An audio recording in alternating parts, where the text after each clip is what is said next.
इस अक्टूबर को बहुत सारे नाम मिले, पंपटोबर, डंपटोबर, ट्रैपटोबर। लेकिन कितना फनी होगा कि अगर बिटकॉइन इस अक्टूबर को ग्रीन में क्लोज करे। इस वीडियो में इसी बारे में बात करेंगे और बिटकॉइन के रीसेंट प्राइस एक्शन को एनालाइज करेंगे। और अगर ये कंटेंट पसंद आए तो लाइक और सब्सक्राइब कर देना। और अब चलते हैं मेन वीडियो पे। राइट नाउ बिटकॉइन सिर्फ 0.5% डाउन है इस अक्टूबर में। और क्या तुम सरप्राइज होगे अगर बिटकॉइन अक्टूबर को ग्रीन में क्लोज करे? क्योंकि बिटकॉइन की हिस्ट्री में जब भी सितंबर ग्रीन में क्लोज होता है, अक्टूबर भी उसको फॉलो करता है और ग्रीन में क्लोज होता है। तो तुम देख सकते हो कि अक्टूबर 4 बार ग्रीन में क्लोज हुआ है और हर बार अक्टूबर ने उसको फॉलो करा है और ग्रीन में क्लोज हुआ है। और ये चार्ट हम पहले ही कवर कर चुके हैं इस चैनल पे, पर मैं बिल्कुल भी सरप्राइज नहीं होऊंगा अगर बिटकॉइन अक्टूबर को ग्रीन में क्लोज करे। बिटकॉइन इस टाइम पे $113,000 पे है।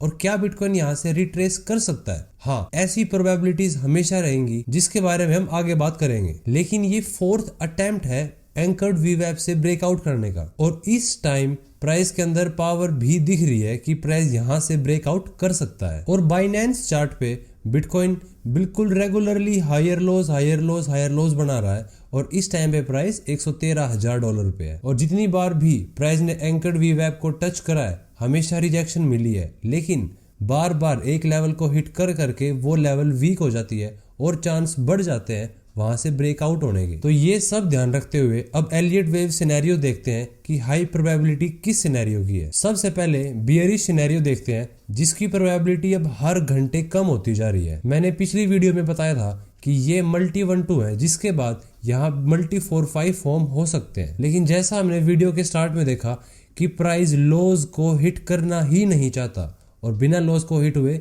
वेव 5 कंप्लीट हो ही नहीं सकती। और टाइम पर्सपेक्टिव से ये 4th wave maximum time limit से भी बहुत लंबी अब हो चुकी है। टाइम इनवैलिडेशन नहीं होता, लेकिन पॉसिबिलिटीज पे बड़ा इफेक्ट पड़ता है और ट्रेडिंग पॉसिबिलिटीज का ही गेम है। तो ये सब ध्यान रखते हुए मैं बोल सकता हूँ कि इस टाइम पॉसिबिलिटीज हाईएस्ट है हाईज को क्लेम करने की लोज को क्लेम करने से पहले। और अगर प्राइस इस हाई को और 0.618 को हिट कर लेता है तो फिर तो कंफर्म हो जाएगा कि ये ABC वेव थी और ये लो था, जिसके बाद अब प्राइस पंप करना स्टार्ट करेगा। और अगर इस हाई को हिट करके प्राइस दोबारा डंप स्टार्ट करता है और इस लो को क्लेम करता है, तब भी प्रोबेबिलिटी हाईएस्ट रहेगी कि ये एक करेक्टिव स्ट्रक्चर है, जिसके बाद पंप कंटिन्यू होगा। और अगर 30 मिनट टाइम फ्रेम पे प्राइस एक्शन को देखें तो इस टाइम पे प्राइस काफी बुलिश है इस मल्टी 1-2 सिनेरियो के साथ, क्योंकि यहाँ पहले हम एक WXY काउंट कर रहे थे जो अब इनवैलिड हो चुका है। लेकिन अगर प्राइस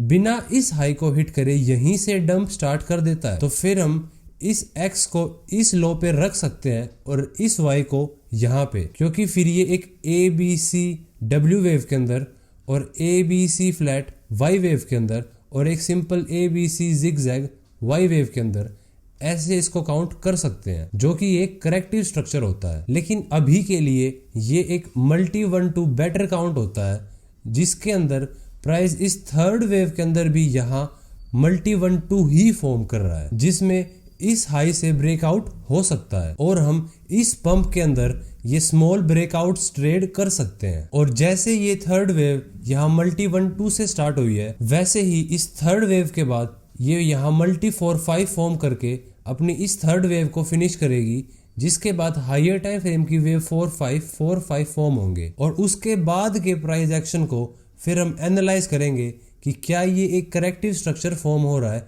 या एक इम्पल्सिव स्ट्रक्चर, और उसके हिसाब से फिर हम लॉन्ग या शॉर्ट ट्रेड अटेम्प्ट करेंगे। और अगर तुमको देखना है कि मैं क्या करूंगा तो उसके लिए डिस्क्रिप्शन में मेरे फ्री टेलीग्राम चैनल का लिंक है, मेरे को मैसेज कर देना, मैं तुमको ऐड कर दूंगा। तो आज की वीडियो के लिए इतना ही। Thank you so much for joining today and I will see you in the next one.